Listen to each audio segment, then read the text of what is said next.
네, 오후장을 녹여줄 달달한 10분 전략 챙겨보는 시간이죠. 이 시간 MTNW 이달의 어드바이저와 함께하겠습니다. 위원님 안녕하세요. 네, 안녕하세요. 네, 위원님 정부에서 양도세 완화 기준을 발표했음에도 불구하고 시장에서 아직까지 그럴듯할 큰 반응이 없는 것 같습니다. 자, 이럴 때 어떤 전략을 세워보면 좋을까요? 확인하고 오시죠. 네, 오늘의 달달한 포인트는 이유 없는 투매입니다. 자, 간밤 발표된 미국의 경제 지표가 좋았음에도 불구하고 고점의 부담감을 느낀 투자자들이 매물을 출회하는 모습이었습니다. 자, 국내 증시도 정부의 양도세 기준 완화에도 불구하고 투자자들이 혼선을 느끼는 모습인데요. 자, 간밤 전해진 소식부터 정리하고 오도록 하겠습니다. 네, 우리 앵커님께서 말씀하신 양도세 부분에 있어서는 일단은 매년 1월 1일부터 기준일이 설정이 된다라는 이러한 보도가 일부 나오고 있기 때문에 조금 더 확인을 해봐야 되는 부분이 있지 않나 싶습니다. 일단 전일 뉴욕 증시 상황부터 점검하고 넘어가 보도록 하겠습니다. 자, 전일 뉴욕 증시는 정말 오랜만에 큰 폭의 조정 흐름이 연출이 되었습니다. 자, 전일 발표된 영국과 독일의 소비자 물가지수와 또 독일의 생산자 물가지수가 큰 폭으로 둔화되면서 미국 채권 금리는 아침부터 하락세를 나타내는 모습이었습니다. 자, 전일 발표된 컨퍼런스 보드의 소비자 신뢰지수는요, 110.7로 나타나면서 시장 컨센서스를 크게 상회를 했고요. 또 5개월 내 최고치를 기록을 했습니다. 기존 주택 판매는 전월 대비 0.8% 상승한 382만 채를 기록을 했습니다. 자, 컨퍼런스 보드 측은 모든 연령층에서 낙관론이 나타났고요. 향후 12개월 동안 미국의 경기 침체 가능성은 올해 최저 수준으로 낮아졌다라고 평가를 했습니다. 통상 양호한 경제 지표가 발표될 경우에 채권 금리는 상승하기 마련이지만 어제 채권 금리 보시면 꾸준히 하락세를 유지하는 모습이었죠. 계속해서 낮아지는 채권 금리에도 약보합세로 출발한 뉴욕 3대 지수는 양호한 경제 데이터가 발표되자 잠시 빨간불을 켜내는 듯한 이러한 모습이 나타났습니다. 하지만 오후 들어서 갑자기 급락세를 나타나기 시작했습니다. 자, 특별한 이유나 이벤트는 없었던 걸로 보이는데요. 자, 일부에서는 이런 얘기가 나오고 있죠. 트레이더들이 제로데이 콜옵션을 대량 매도한 것이 급락세를 나타냈다라는 분석도 나오고 있고요. 또 찰스 수합에서는 평균 회계 역추세의 움직임은 언제든지 발생할 수 있고 반드시 촉매제가 필요한 것은 아니다라고 분석을 하기도 했습니다. 자, 글로벌 인베스트먼트에서는 시장은 과매수 상태에 빠졌고 또 이런 하락은 오히려 자연스러운 일이다라고 평가를 하기도 했습니다. 자, 장마감 후에는 미국의 최대 메모리 반도체 기업이죠. 마이크론의 실적 발표가 있었습니다. 최근 분기의 매출과 실적 가이던스가 모두 월가 예상치를 상회를 했고요. 이에 따라서 장중에 4%가 넘게 급락을 했던 마이크론의 주가는요. 애프터마켓에서 하락분을 모두 만회하는 흐름이 나타났습니다. 자, 마이크론의 실적은요. 그동안 한국 반도체 기업의 실적을 깎아내린 디램 시장의 풍년계와 같은 역할을 합니다. 그렇기 때문에 마이크론의 매출과 실적 가이던스가 모두 월가 예상치를 상회했다라는 점은 참고하시면 좋을 것 같습니다. 자, 국내 지수 상황 살펴보겠습니다. 전일 뉴욕 증시의 급락에도 불구하고 장 초반 외국인과 기관의 매수세에 힘입어서 재파락분을 대부분 만회했던 국내 지수 10시가 넘어가면서 외국인과 기관이 매수했던 물량을 모두 토해내면서 양시장 하락으로 전환되는 모습이 나타나고 있습니다. 자, 양시장 포스코 퓨처엠, 포스코 DX, 포스코 인터내셔널 등 포스코 그룹들이 지수 방어에 나서고 있는 모습이 포착이 되고 있고요. 또 삼성전자, SK 하이닉스, LG 에너지 솔루션, 에코프로 그룹주와 같은 시총 상위 종목들이 대부분 하락하면서 지수 하락을 주도하고 있는 그러한 모습입니다. 자, 금일장 외국인들의 수급을 보신다라면 삼성전자와 포스코 DX에서 포착이 되고 있다라고 정리를 해드리겠고요. 자, 금일장 테마 동향 살펴보도록 하겠습니다. 자, 오늘도 어제와 마찬가지로 강력한 테마가 형성되지 못하는 시장입니다. 자, 개별주 위주의 장세가 펼쳐지고 있는 시장이 보여지고 있고요.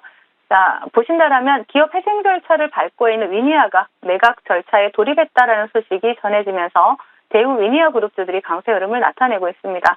자, 먼저 차트를 보신다라면 자, 위니아와 대유 플러스, 그죠? 위니아와 대유 플러스가 상한가에 안착해 있는 모습이고요. 그리고 대유 에이텍이 두 자릿수 상승률을 기록을 하고 있습니다. 자, 그리고 대동이 포스코와 로봇 공급 계약을 체결했다라는 소식이 나왔죠. 그러면서 대동 그룹주들이 대동 단결해서 동반해서 강세 흐름을 나타내고 있습니다. 대장인 대동 기어가 상한가에 안착해 있는 모습이고요. 대동 또한 상한가에 안착을 했습니다.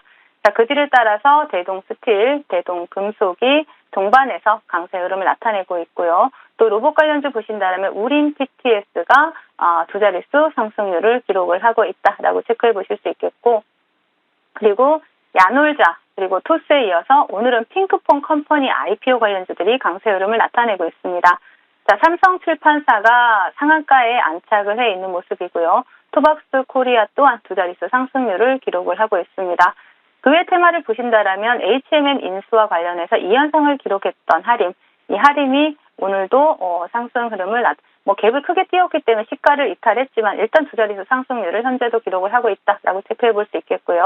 또 해저 케이블이나 해저 히토류 관련주죠. LS 전선 아시아 보실 수 있고, 또 토스 IPO 관련주인 이월도 보실 수가 있고요. 그리고 수소 관련주인 S퓨얼셀이 오늘 좋은 흐름을 나타내고 있지만, 자, 앞에서 말씀드렸듯이 어제에 이어서 오늘도 테마성 장세보다는 개별주 위주의 장세가 펼쳐지고 있는 모습이다라고 정리를 해드리겠고요. 그리고 시장 대응 전략 드리도록 하겠습니다. 자, 어제는 본방송을 통해서 연말 랠리에 대한 기대감은 여전히 살아있지만 시장은 과매수권으로 지수 관련 대형주들에 대해서는 추가 매수보다는 보유 중인 분들이라면 이제 분할 매도를 통해서 일부라도 현금을 확보해야 될 시점이다라고 말씀을 드렸었죠. 자, 변한 것은 아무것도 없습니다. 매크로 지표들은 여전히 연착륙 가능성을 높여주고 있고, 또 채권 금리는 하락세를 지속하고 있습니다. 단지 변한 것이 있다라면요, 현재 시장을 대하는 투자자들의 심리가 아닐까 싶습니다. 자, 쉴 새 없이 달려온 시장한테 잠시 쉬어갈 여유를 줄 필요가 있어 보이는 시점이고요. 그리고 어디서 쉴지, 언제까지 쉴지 속단하지 마시고 계속해서 발표되는 거시경제 지표들과 또 선물 옵션 포지션에 따른 투자자들의 심리를 읽어가시면서 좀 여유 있게 지켜보시면 좋을 시장이다라고 말씀을 드리겠습니다. 네, 계속해서 흔들리는 우리의 마음을 꽉 잡아보겠습니다. 달달한 공략 섹터 확인하고 오시죠. 네, 오늘의 달달한 공략 섹터는 확장 현실 관련주입니다. 자, 애플이 비전 프로 출시를 연기하면서 삼성 XR 기기 신제품 발표 시기와 맞물리게 됐습니다. 오히려 양강 구도로 치열해질 전망인데요. 자, 이에 따라서 관련주들의 투심을 빠르게 자극하고 있습니다. 자, 어떤 모멘텀들 챙겨갈까요? 네, 레도스와 올레도스는 작은 화면에 초고해상도를 구현하는 마이크로 디스플레이 기술입니다. 자, 레도스는 AR 기기에 적합하고요. 또 올레도스는 VR 기기에 적합한 것으로 알려지고 있죠. 자, 디스플레이와 반도체는 불가분의 관계이기 때문에 그동안 삼성전자와 삼성 디스플레이의 역할 분담이 항상 시장의 관심사였습니다. 자, 그런데 지난 20일 업계에 따르면요, 드디어 삼성그룹이 교통정리에 들어갔습니다. 삼성전자가 차세대 디스플레이 중 하나인 레도스를 사업화하고요. 또 삼성 디스플레이는 기존 올레도스에 집중하기로 한 것이죠. 자, 새 애플의 비전 프로나 삼성, 구글, 퀄컴의 삼각동맹의 확장현실 기기 출시 등으로 인해서 올레도스 상용화를 앞두고 있다는 점을 고려를 한다면 사업화가 빠른 쪽에 우선 주력해야 된다는 전략으로 풀이가 됩니다. 최근에 강한 수급은 아니지만 CES 2024 일정과 또 내년 1분기 애플의 비전 프로 출시 일정에 대해서 이러한 기대감으로 확장현실 관련주들의 흐름이 개선되고 있는 이러한 모습이고요. 또 내년에 출시되는 삼성의 확장현실 기기가 본격적인 확장현실 시장의 개화를 알리는 신호탄이 될 가능성 또한 상당히 높아 보입니다. 자, 따라서 현재 바닥권에서 큰 수급이 들어오지는 않았지만 추세 전환을 시도하고 있는 확장현실 관련주들 관심 가져볼 만한 시점이다라고 말씀을 드리겠습니다. 네, 저희의 계좌도 수익으로 확장해 보도록 하겠습니다. 자, 어떤 종목 있을까요? 네, 버넥트라는 종목을 준비를 해봤습니다. 자, 동종목 같은 경우에는 자체 개발한 컴퓨터 비전 기반의 증강현실 기술을 바탕으로 해서 확장현실 솔루션을 개발한 기업이죠. 삼성이 미국 특허청에 확장현실 헤드셋 출시를 위해서 상표권을 신청했다라는 소식이 나왔습니다. 그러면서 삼성과 XR 기술 협업 관계인 동사가 주목을 받고 있죠. 동사는 XR 솔루션 관련해서 원천 기술을 보유하고 있고요. 또 지난 6월입니다. 삼성 SDI와 원격 협업 XR 솔루션 버넥트 리모트 커스텀 개발에 대한 구축 계약을 체결을 했습니다. 이러한 이슈로 또 삼성 관련주로 또 분류가 되면서 좋은 흐름을 나타내고 있는데요. 자, 버넥트 차트 보시면서 말씀을 드리도록 하겠습니다. 버넥트는 상장 이후에 지속적인 하락을 이어오면서 최근에 다중바닥을 형성하면서 바닥을 잡아주고 있고요. 최근에 또 앞에 매물대를 소화하는 흐름이 나와주면서 수급까지 포착이 되고 있습니다. 크게 빠질 구간이 없는 이제 시세를 시작할 수 있는 종목으로 보여지고요. 그렇기 때문에 동종목 일단 1차 목표가는 1,500원 제시해드리겠고 손절가는 하단 7,000원 제시해드리도록 하겠습니다. 네, 오늘 확장현실 관련주로 버넥트 받아보도록 하겠습니다. 자, 목표가는 1,500원을 설정을 해주셨는데 저희의 수익률도 확장해 보도록 할게요. 자, 위원님의 종목 AS로 넘어가 보겠습니다. 자, 먼저 이노 시뮬레이션 볼까요? 이 종목은 한 차례 두 자릿대 수익률을 챙기기도 했고 지난 12월 6일에 다시 한번 재공략 포인트를 잡아주셨습니다. 다시 한번 큰 수익을 챙겨가고 있는데요. 어디까지 바라볼까요? 네, 동종목 같은 경우에도 크게 빠질 자리가 없는 종목이고 사실은 또 스마트 모빌리티 XR 솔루션 기업이죠. 그리고 또 동사 같은 경우에는 KTC와 XR 솔루션 분야 MOU도 체결을 했고요. 다양한 그 상승 모멘텀을 또 가지고 있습니다. 또 엔비디아 관련주로 또 부각이 되고 있기도 하고 차트 보시면서 말씀을 드리겠습니다. 지금 동종목 방송에서 말씀을 드리면서 또 단기간에 수익 챙겨드리고 다시 한번 재미소 관점 말씀드리면서 다시 한번 또 수익을 챙겨가는 구간을 만들어 드리고 있는데요. 자, 이제 시세를 시작하는 종목이죠. 저점을 높여가면서 추세를 상방으로 이어가는 모습. 그 가운데 상승 모멘텀 또한 지속적으로 부각이 되고 있다는 사실을 본다라면 추가적인 상승이 가능해 보이는 종목입니다. 그렇기 때문에 동종목 다시 한번 매수 관점으로 보시고 또 홀딩을 하신다라면 목표가 상향 충분히 가능한 시점이고요. 자, 목표가 상향하신다라면 이 자리입니다. 17,500원 자리까지 충분히 보실 수 있는 종목이다라고 말씀드리겠습니다. 네, 이노 시뮬레이션 지금 자리에서 30%대 수익을 챙기고 있는데 추가 상승 가능하다라는 말씀을 해주셨습니다. 자, 17,500원 기억해 보시길 바랄게요. 자, 이어서 다음 종목 볼까요? YIK 보겠습니다. 오늘 대형 반도체주들이 쉬어가는 가운데 이 종목은 그래도 강합니다. 다시 한번 고점 높이면서 목표가 부근까지 와 있는데 아직까지 보유하신 분들 어떻게 전략 챙겨갈까요? 네, YIK는 제가 전전일에 말씀을 드렸던 종목이죠. 단기간에 굉장히 큰 수익을 챙겨드리고 있고 또 국내 유일의 고속 메모리 테스터 장비 업체다라고 말씀드렸습니다.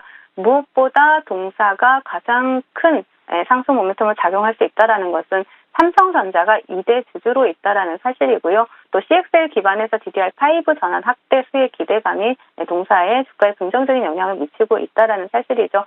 어제 시간 외에서도 7% 정도 상승을 했었고요. 자, 차트를 보시면서 말씀드리겠습니다.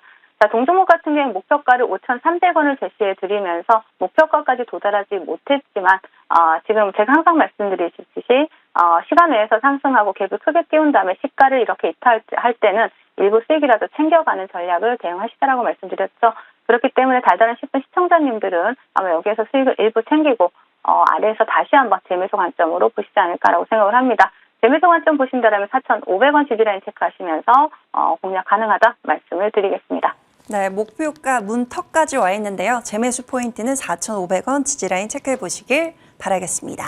자, 위원님 밖에 날씨가 상당히 추운데 이렇게 스튜디오가 따뜻한 이유가 바로 위원님 덕분이었네요. 자, 무료 방송을 통해서 더욱더 따뜻하게 만들어 주실까요? 네, 맞습니다. 현재 장중 공개 방송 중이고요. 지금 오늘 날씨 굉장히 춥죠. 이런 북극 한파에도 굉장히 따뜻하고 달달한 분위기가 이어지고 있는 곳이 바로 장중 공개 방송 중인 그 방이 아닌가 싶습니다. 자, 어제 종가 베팅 종목으로 장 초반에 수익을 크게 챙겨드렸고요. 또 오늘 또 시초가 종목 공략해서 수익을 또 챙겨드렸습니다. 오후에 또 여러분과 함께 종가 베팅 종목까지 챙겨갈 예정이니까 많이 참여하셔서 달달한 수익 챙겨가시길 바라겠습니다.